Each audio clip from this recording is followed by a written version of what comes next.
Saudaraku, hari-hari ini adalah hari di mana kami ini sudah berada di ujung tahun 2022. Sudah di penghujung tahun 2022. Nah, menjelang tahun yang baru selalu bermunculan ramalan-ramalan dan lain sebagainya. Dan bahkan bukan cuman ramalan, kalau ramalan itu klenik saudaraku ya. Tapi prediksi. Kalau prediksi itu adalah berdasarkan analisa. Secara analisis melihat keadaan yang sudah terjadi di 2022 dan memprediksikan untuk apa yang akan terjadi di 2023 ini. Anda sudah banyak dengar prediksi-prediksi itu. Bahkan Pak Presiden juga mengingatkan. Presiden kita itu orang yang optimis, saudaraku ya. Orang yang terus kerja gitu. Tapi beliau juga memperingatkan supaya kita ini tidak sembrono, tidak sembarangan hidup. Karena di hadapan kita tahun 2023 ini kemungkinan resesi itu bisa terjadi. Jadi mari kita tanya sama Tuhan, kita minta petunjuk Tuhan supaya tahun resesi ini boleh terjadi, tapi kita bisa melampaui tahun resesi ini dan berujung di kemenangan-kemenangan. Ada tepuk tangan buat Tuhan. Mau menang? Mau menang? Kita mau menang saudaraku ya, supaya enggak kuasa iblis itu yang memberikan penderitaan pada kita itu, pada dunia ini, itu merasa dirinya menang, tapi kita yang mau jadi menang. Ya, kita baca dalam Markus pasal 10 dari 46 sampai 52. Markus 10 ayat 46 sampai 52. Lalu tibalah Yesus dan murid-muridnya di Yeriko. Dan ketika Yesus keluar dari Yeriko bersama-sama dengan murid-muridnya dan orang banyak yang berbondong-bondong, ada seorang pengemis yang buta bernama Bartimeus, anak Timotius, duduk di pinggir jalan. Ketika didengarnya bahwa itu adalah Yesus orang Nazaret, mulailah ia berseru, "Yesus anak Daud, kasihanilah aku." Banyak orang menegurnya supaya ia diam, namun semakin keras ia berseru, "Anak Daud, kasihanilah aku." Lalu Yesus berhenti dan berkata, "Panggillah dia." Mereka memanggil orang buta itu dan berkata kepadanya, "Kuatkan hatimu, berdirilah, ia memanggil engkau." Lalu ia menanggalkan jubahnya, ia segera berdiri dan pergi mendapatkan Yesus. Tanya Yesus kepadanya, "Apa yang kau kehendaki supaya aku perbuat bagimu?" Jawab orang buta itu, "Rabuni, supaya aku dapat melihat." Lalu kata Yesus kepadanya, "Pergilah, imanmu telah menyelamatkan engkau." Pada saat itu juga melihatlah ia, lalu ia mengikuti Yesus dalam perjalanannya. Amin. Saudara, cerita Bartimeus buta itu sampai sekolah minggu juga hafal semua, betul ya? Kenapa? Karena ada nyanyiannya. Bartimeus buta, duduk minta-minta tiap-tiap hari di pinggir jalan. Tapi ketika Yesus melaluinya, dia bangkit, Dan dia berseru-seru, dia teriak-teriak, dihalangi, jangan teriak-teriak oleh murid-murid Yesus. Semakin dia dihalangi, bukan semakin reda, semakin dihalangi, semakin keras, semakin kencang teriakannya. Dan saudaraku, pada ujungnya Yesus panggil dia. Saudara, ketika Yesus bilang panggil dia, murid-murid bilang, ayo cepetan kamu dipanggil. Apa yang dilakukan dia? Ketika dia dipanggil, dia cepat bangkit berdiri. Dan satu yang kita luar biasa saudaraku ya, menanggalkan jubahnya. Saudara, jubah Bartimeus itu jubah pengemis. Kalau menghadap kepada Yesus, enggak pantas, enggak layak. Dia tahu saudara, itu sebabnya ketika disuruh menghadap, dia langsung tanggalkan jubahnya. Iman yang luar biasa saudaraku.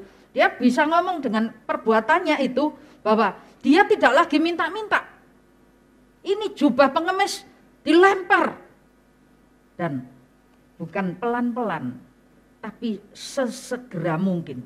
Dia dengan segera menghampiri Yesus. Yesus bertanya, apa yang kamu mau aku perbuat untukmu? Dia bilang satu, kebutuhan fatalnya dia apa sih sebetulnya? Dia enggak cari, aku kasih ono sedekah, aku ini kan kesini tiap hari minta-minta. Enggak saudara, tapi dia tahu inti permasalahan yang terjadi dalam kehidupannya. Kalau dia minta uang, kalau dia minta sedekah, persoalannya tidak terselesaikan semuanya. Tapi ketika dia mendapatkan penglihatannya kembali, maka semua persoalannya bisa jadi selesai. Hari ini saya tidak tahu persoalan Anda. Mungkin banyak banget ini apa aja saudaraku ya. Tapi biarlah kita mau peka. Permasalahan boleh banyak, tapi yang jadi inti permasalahan itu apa sih? Apa intinya? Itu yang kita teriakkan kepada Tuhan untuk minta Tuhan menjamah, mengubahkan keadaan. Sehingga karena keubahan itulah maka semua persoalan itu bisa jadi terselesaikan. Mari kaji, teliti, pelajari dengan seksama persoalan yang sedang kau alami. Itu hakikinya apa yang menjadi penyebab. Itulah akarnya, akar masalahnya. Itulah yang harus kita perhadapkan kepada Tuhan untuk kita minta pertolongan Tuhan supaya diubahkan. Misalnya saudaraku ya, seseorang ya, saya punya teman.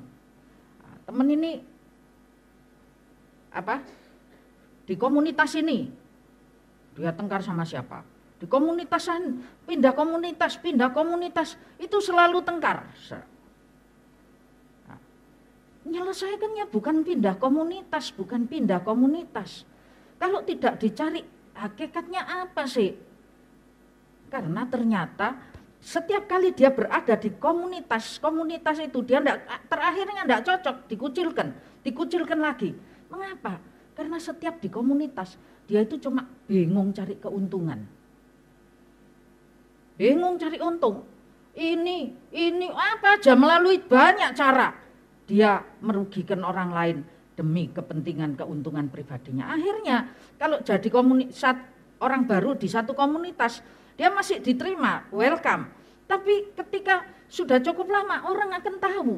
Lah ini bukan komunitasnya yang diubah, bukan pindah-pindah caranya.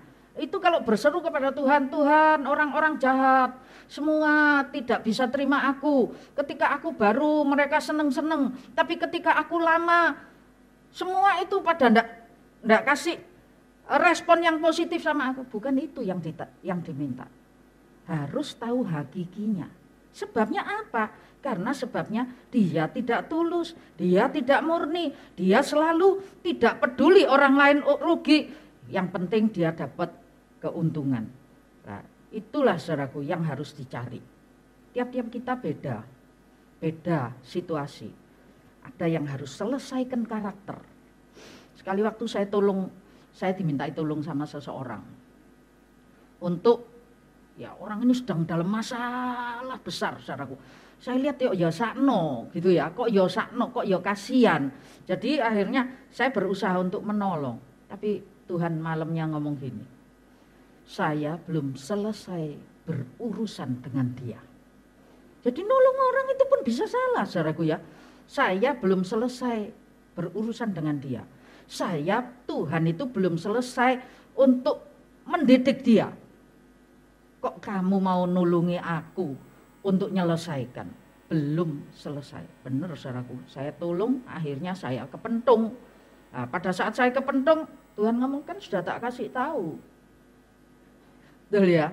Jadi mari kita belajar secara hakiki. Bartimeus ini selesai enggak masalahnya?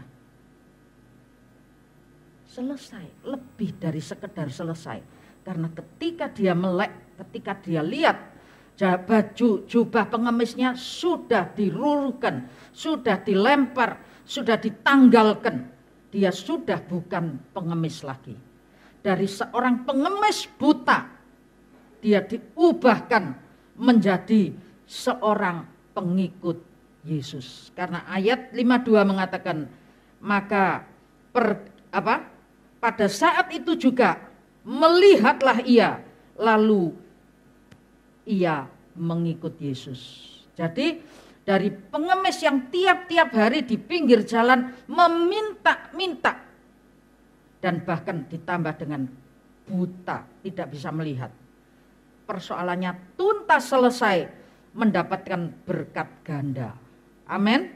Anda mau persoalanmu selesai, Anda mau dapat berkat ganda, saya yakin setiap kita membutuhkan berkat ganda. Setiap kita membutuhkan persoalan kita terselesaikan. Atau mungkin hari-hari ini engkau tidak ada persoalan. Mungkin tidak ada persoalan. Tapi saya ingin buka, saudaraku. Ini terjadi di mana? Di ayat pertama yang kita baca, ayat 46.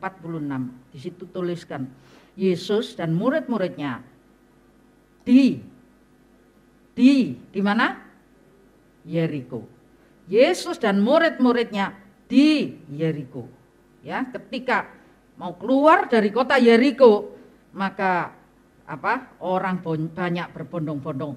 Disitulah ada pengemis buta yang namanya Bartimeus ini. Secara ensiklopedia menuliskan bahwa perjalanan Yesus ini adalah perjalanan terakhirnya Yesus ke Yerusalem. Ya, perjalanan Yesus terakhir ke Yerusalem, dia melewati Yeriko. Setelah lewat Yeriko, dia akan ke Yerusalem. Dan ke Yerusalem yang kali itu adalah ke Yerusalem kunjungan Yesus yang terakhir. Artinya setelah sampai di Yerusalem, kita tahu apa yang terjadi. Mulai penderitaan dialami oleh Yesus dan sampai berujung pada kayu salib. Yesus mati dan bangkit kembali. Ini perjalanannya terakhir. Artinya di perjalanan terakhir Yesus meninggalkan sebuah pesan kepada kita. Jangan takut. Apapun keadaanmu, apapun persoalanmu, ekonomi, persoalan fisik, mata buta, persoalan statusmu dari pengemis menjadi pengikut Yesus, apa saja persoalanmu, aku siap menanggungnya di atas kayu salib di Bukit Golgota. Dan lewat salib itu, segala urusanmu pasti terselesaikan. Nah, kita mau lihat apa yang cara yang bagaimana, dengan cara yang bagaimana bisa terselesaikan. Secara lebih daripada perjalanan terakhir, saya ingin menjelaskan kepada Anda, di mana tadi? Yeriko. Ayo, ada yang tahu Yeriko itu terkenal apanya? Ada banyak peristiwa-peristiwa yang terjadi di kota Yeriko. Itu sebabnya Yeriko ini jadi terkenal. Hampir setiap anak Tuhan, anak-anak sekolah minggu, Kalau kita nyebut Yeriko, mereka pasti punya image masing-masing. Pertama, punya image Yeriko. Langsung mikir apa? Oh, kota yang tembok itu diambrukno sama Tuhan. Betul? Betul enggak? Anda punya image enggak? Pada saat kita sebut Yeriko, oh itu loh yang bentengnya, gerbangnya ada tembok, kuat, kokoh, semua enggak bisa nerobos. Tapi liwat kuasa Tuhan, dengan cara Tuhan, nah ini kita cari caranya gitu ya. Dengan cara Tuhan, Yeriko itu roboh. Anda tahu pasti, saya enggak cerita detailnya ke sana. Tapi Anda semua tahu, oh Tuhan memerintahkan kepada Musa, kepada Yosua, hari pertama muter, hari kedua muter, hari ketiga muter, sekali. Hari ketujuh muter 7 kali. Sorak-sorak, robohlah tembok itu. Saudara, maaf saya tidak mendetil di sananya. Tapi yang akan saya detil ada beberapa hal yang lain untuk hari ini. Yang jelas tembok Yeriko ambrol. Betul? Dalam Alkitab menuliskan tembok Yeriko jebol. Di hadapan kita, di tahun depan yang berapa hari lagi akan kita masuki. Saudara, bagaikan ada benteng yang gede, resesi ekonomi, dampak dari COVID, terus perang Rusia Ukraina, ada masih banyak yang lain lagi. Keadaan alam yang tidak bersahabat, semua keadaan itu membuat benteng yang tebal, yang mungkin saja kalau kita akan masuk ke kota ke tahun yang di hadapan kita ini, kita akan babak belur. Kenapa? Karena resesi, karena sukar, karena sulit, karena ada perang, dan macam-macam. Tapi kita lihat orang Israel babak belur enggak masuk kota Yeriko? Tidak. Mereka masuk kota Yeriko dengan sorak-sorai. Luar biasa. Nah, ini resep yang harus kita pelajari, bagaimana kita harus menyongsong 2023 ini. Supaya ketika kita masuk ke 2023, bukan lagi sebagai kota yang berkubu, tapi sebagai kota yang kubunya sudah dirobohkan. Amin. Ya, kota Yeriko ini ya secara geografisnya saya sebutkan sedikit, sebuah kota di lembah Yordan yang kira-kira sekitar 12 km sebelah utara Laut Mati. Ya. Nah, kota yang terkenal dengan bentengnya tadi, benteng. Selain itu, setelah roboh, saudaraku ya, setelah roboh, kota ini adalah kota yang terkutuk. Kota yang terkutuk. Dalam Perjanjian Lama menuliskan kota sebuah bukit, sebuah perbukitan. Tapi puing-puing. Jadi puing-puing, perbukitan puing-puing. Anda kalau masuk satu daerah, wah lihat bangunannya tinggi, lampunya, oh kecelap-kecelap, saudaraku ya. Wah kota ini rame, ini Las Vegas ini mesti. Masuk lagi kota, oh ini mesti, oh Amsterdam mungkin gitu. Kok sodok kalem-kalem, anteng-anteng, enggak kayak di Vegas gitu, saudaraku ya misalnya. Tuh kota ini mestinya apa? Kalau di KL, deket-deket KL itu mungkin, oh ini Ginting ini, gitu. Tempat orang judi, rame. Atau, oh ini Makau, perjudian di mana-mana. Kalau Anda masuk, kalau sekarang mungkin bayangannya, kalau masuk Cianjur. Kota Cianjur sekarang yang habis gempa, kemarin Garut, saudaraku ya. Kalau Anda masuk sebuah daerah, terus yang Anda masuki puing-puing, tumpuan bukit itu tapi dari puing-puing ini. Maka ayat menuliskan sebuah gambaran daripada kesedihan yang berkepanjangan. Sebuah keadaan yang menggambarkan dengan kesedihan yang berkepanjangan. Betul ya, masuk di Cianjur, barangkali Anda sekarang membayangkan Anda masuk kota Cianjur. Aduh, urip iki tibake susah ya. Gitu betul enggak ya? Oh, bahaya itu ada di mana-mana loh, gitu. Terus bukan gitu tok.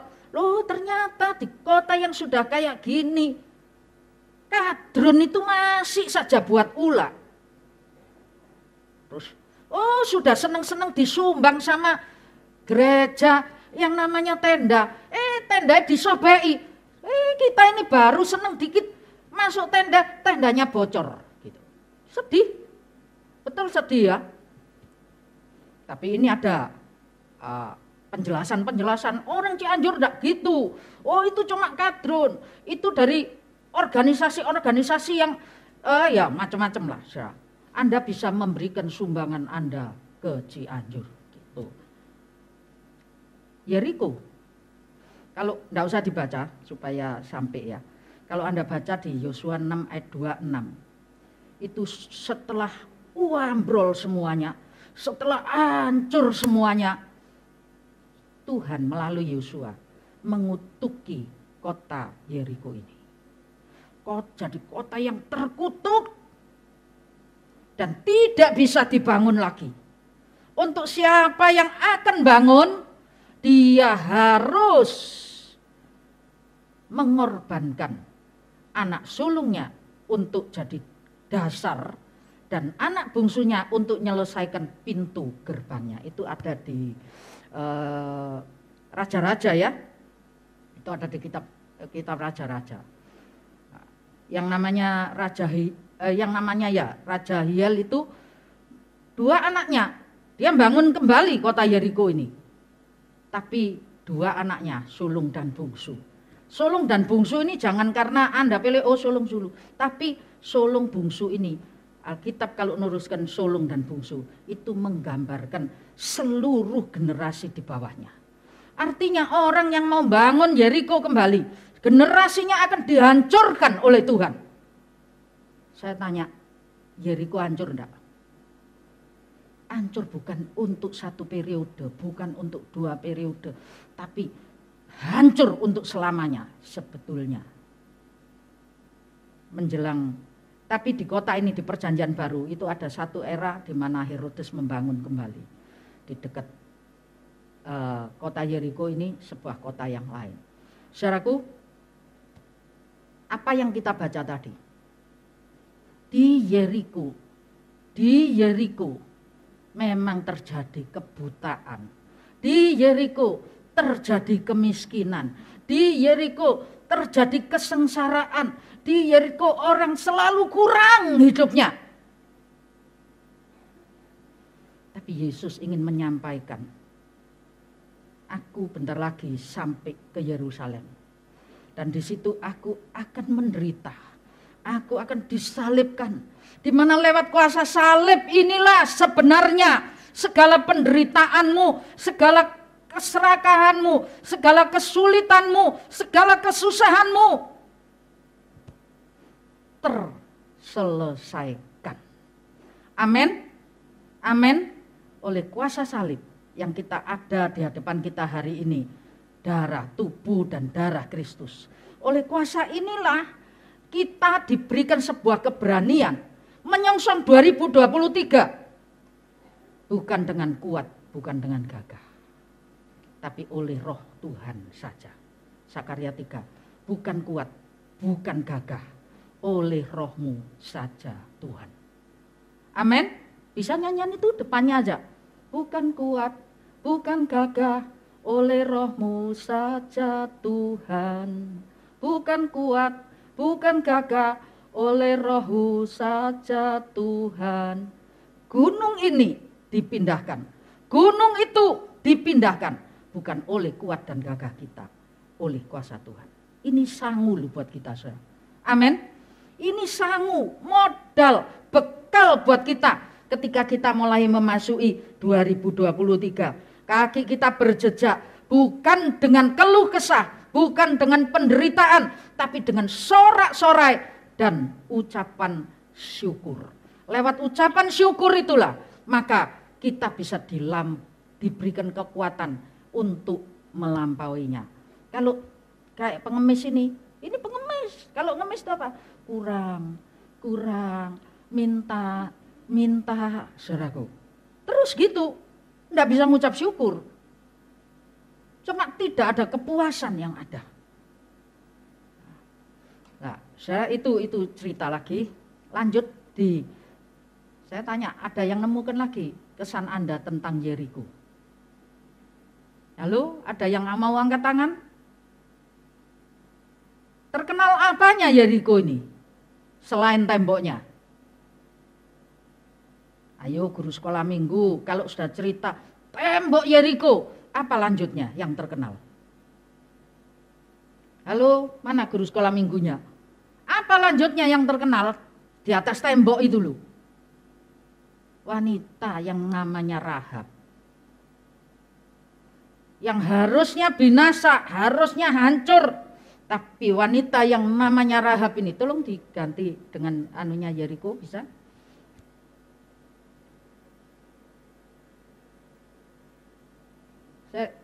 HP-nya tolong. Ya.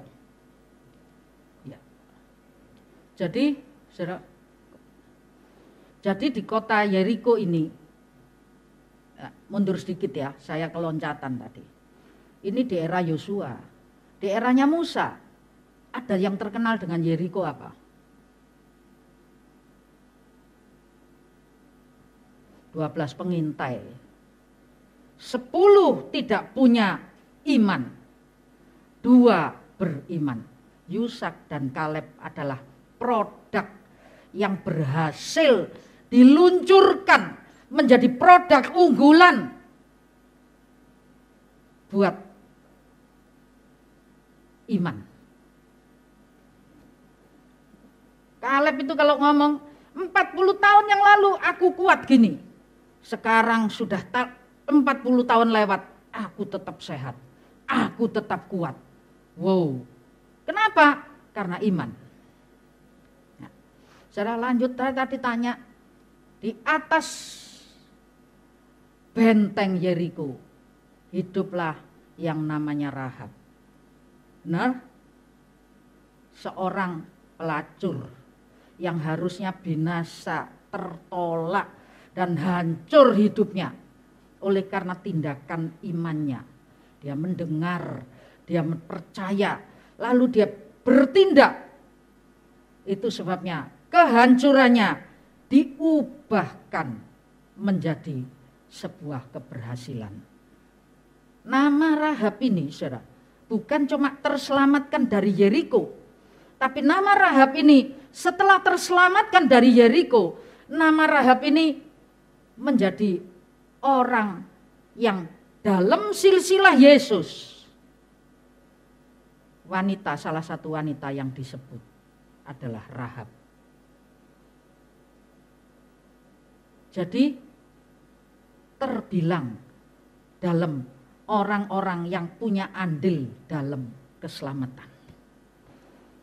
Karena Yesus lahir, karena salah satu silsilah yang harus dilalui adalah lewat Rahab. Masih ada satu lagi, Anda bisa nyebut kira-kira? Ada kejadian apa di Yeriko? Ayo, ada yang ingat? Nanti Natal yang ingat ini, yang satu ini, dikasih 2 nomor. Dapat 2 nomor. Ayo, ada yang ingat? Satu ini aja. Nomornya 2. Punya saya tak kasihkan nanti. Loh, kalau enggak situ loh ya, tak pek dewi loh ya. Enggak ada yang tahu toh. Saudaraku, proses di mana Ahan mencuri. Karena Tuhan pada saat Yeriko ini, kota tak serahkan kepadamu. Ini gini, tapi semua barang-barang itu harus jadi miliknya Tuhan. Setelah lewat Yeriko, saudara Ahan ini mencuri. Yeriko kota besar dikalahkan, masuk ke kota Ai, kota yang kecil, Israel tumbang ndak karu-karuan.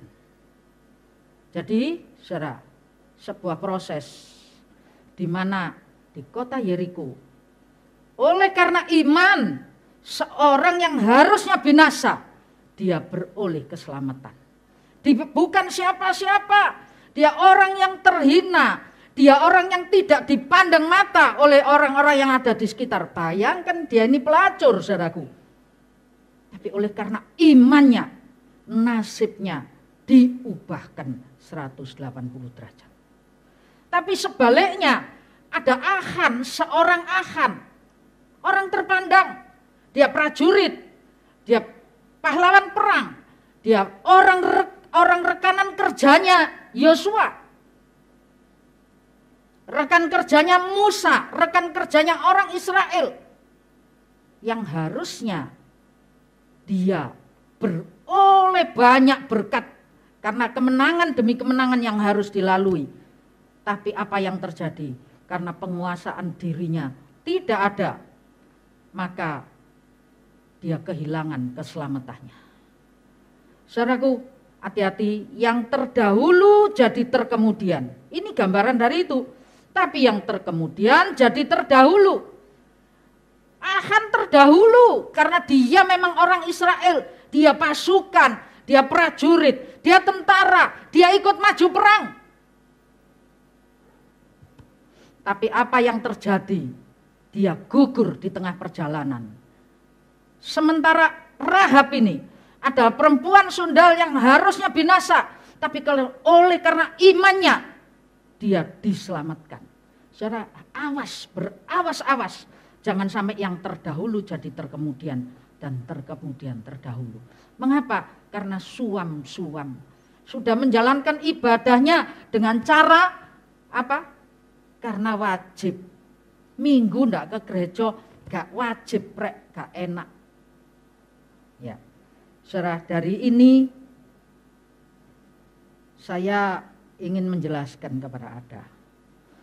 Iman itu memang bukan sembarangan, saudara, bukan sembarangan. Tapi iman itu adalah sebuah benih yang harus hidup. Dan justru karena iman inilah kekhawatiran itu dikalahkan. Kalau Anda masuk ke era yang baru dengan rasa was-was, dengan rasa khawatir, maka segalanya akan jadi sulit. Ada berapa poin untuk nyingkat waktu ya, ada berapa poin yang ingin saya sampaikan kepada Anda dalam cerita yang kita baca tadi. Yang pertama, apa sih resepnya Yeriko itu terlampaui? Ini apa sih resepnya Bartimeus buta ini minta-minta diubahkan menjadi jelek dan menjadi pengikut Yesus. Apa konsepnya? Saudara, yang pertama tengen. Tahu tengen ya? Itu tengen itu bahasa Inggris. Jadi saudara mungkin bingung. Tengen itu punya telinga yang peka. Punya telinga yang peka. Peka untuk mendengar. Mendengar apa? Mendengar aba-aba dari Tuhan. Ini Bartimeus bilang, panggil dia. Oh, panggil saudara, dipanggil. Dia berdiri, dia berdiri. Dan tidak menunda-nunda lagi. Dia langsung dengan sesegera mungkin dia mendapatkan Yesus. Ya, jadi untuk saat ini ada poin yang harus kita garis bawahi. Telinga yang bisa memperhatikan, melihat, mendengar juga aba-aba. Perintah, larangan ya yang disampaikan kepada kita. Artinya firman itu penting loh saudaraku. Pada awalnya adalah firman dan firman adalah segala-galanya. Anda baca nanti di rumah 1 Yohanes 1 dari ayat 1 sampai ayat 5. Itu menggambarkan bagaimana firman itu sejak dulu sudah ada. Dan penulis kitab Yohanes mengatakan, yang aku dengar, yang aku lihat, dan yang aku raba. Artinya firman itu bukan cuma jadi bayangan, bukan cuma jadi angen-angen, bukan cuma jadi berita, tapi yang diraba. Saya juga sulit membayangkan firman yang diraba. Loh, ya apa saudaraku ya?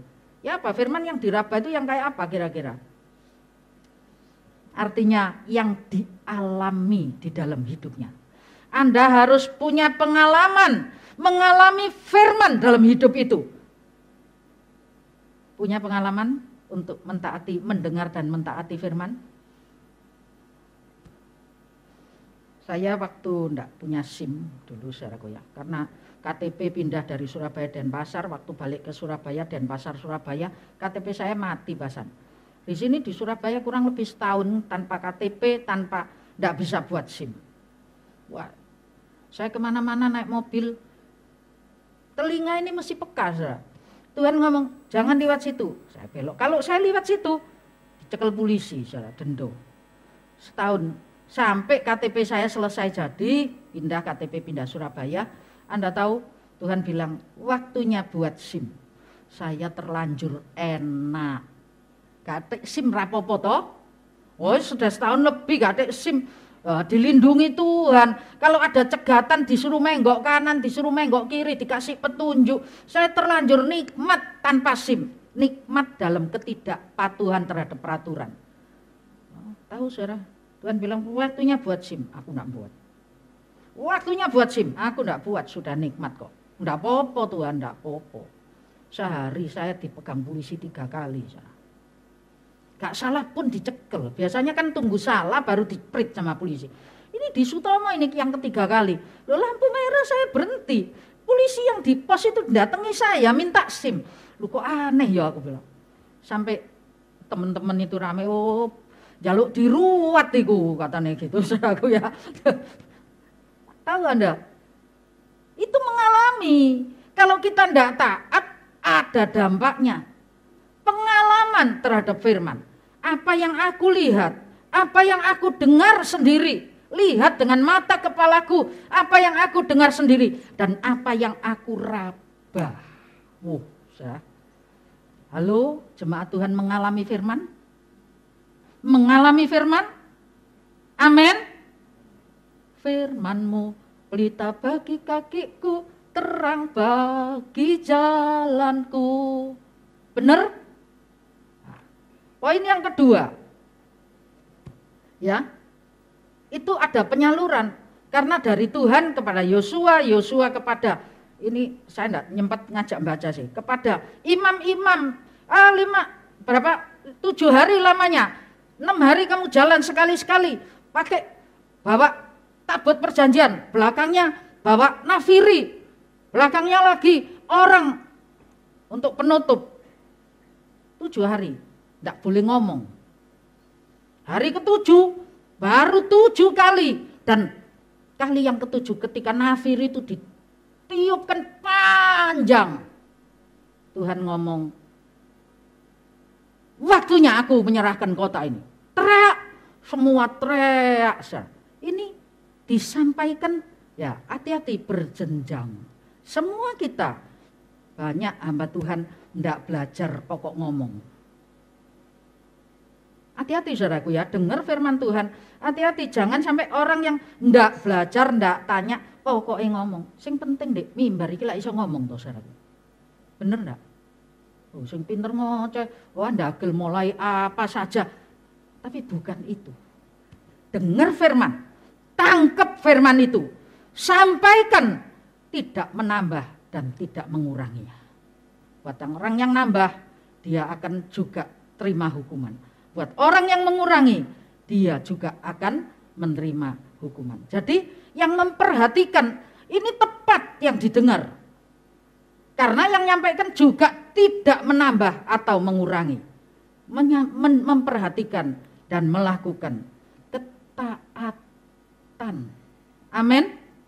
Ketaatan. Mengalami firman itu bicara soal menjalankan firman. Mendengar dan menyampaikan dengan tanpa tambah. Semua Anda, ada orang sekitar, Anda harus bisa menyampaikan berita firman itu. Dan Anda harus taat, ya, ketaatan dalam apa? Mentaati secara menyeluruh. Tadi perintahnya untuk masuk Yeriko, jalan tiap hari 1 kali puter. Hari ke-7, 7 kali puter. Jalannya depan sendiri tabut perjanjian dengan imam-imam. Belakangnya imam dengan nafiri. Belakangnya lagi baru orang jalan. Terus setiap hari tidak boleh keluar suara. Cuma nafiri aja yang tiup. Hari ke-7 nafiri tiup pada saat tiup panjang. Saudara, kalau itu tidak melakukannya menyeluruh, kira-kira terjadi enggak terobosan Yeriko temboknya ambruk? Enggak jadi. Dan hati-hati kerjasama dengan berjemaat. Anda tidak mampu sendiri. Ketika Anda nak mampu, ada orang lain yang mendukung Anda. Artinya saling mendukunglah kamu. Amin. Saling mendukunglah. Jadi jangan kalau ada yang jatuh terus syukur sudah tiba kapan matee gitu, saudara. Ada enggak yang gitu kira-kira? Bukan, kalau ada yang jatuh ayo diusahakan untuk dikembalikan kuat. Amin. Amin. Luar biasa saudaraku ya, kalau kita bisa menjalankan seperti itu, maka kita akan beroleh segala kekuatan yang luar biasa. Dan saudara, ini bagian penutup aja ya, saya enggak. Yosua 5 ayat 13. Yosua 5 ayat 13 sampai 14. Yosua 5 ayat 13 sampai 14. Ketika Yosua dekat Yeriko, ia melayangkan pandangnya. Dilihatnya seorang laki-laki berdiri di depannya dengan pedang terhudus di tangannya. Yosua mendekatinya dan bertanya kepadanya, "Kawankah engkau atau lawan?" Jawabnya, "Bukan, tetapi akulah panglima bala tentara Tuhan. Sekarang aku datang." Lalu sujudlah Yosua dengan mukanya ke tanah menyembah dan berkata kepadanya, "Apakah yang akan dikatakan Tuanku kepada hambanya ini?" Iya, cukup, saudaraku, cukup. Menjelang masuk ke Yeriko, saya yakin hatinya Yosua ya ketir-ketir. Waduh, kota gedenya gini. Waduh, ini temboknya gini. Waduh, nurut cerita 10 pengintai di era Musa, orang yang di dalamnya adalah orang-orang gede, orang-orang kuat, orang-orang gagah perkasa, para raksasa. Wah, gimana ini? Hatinya Yosua takut. Hari ini kalau engkau mendengar banyak prediksi tentang 2023, saya yakin setiap kita berpikir ya apa ya, iso enak apa gak ya 2023? Gimana ya?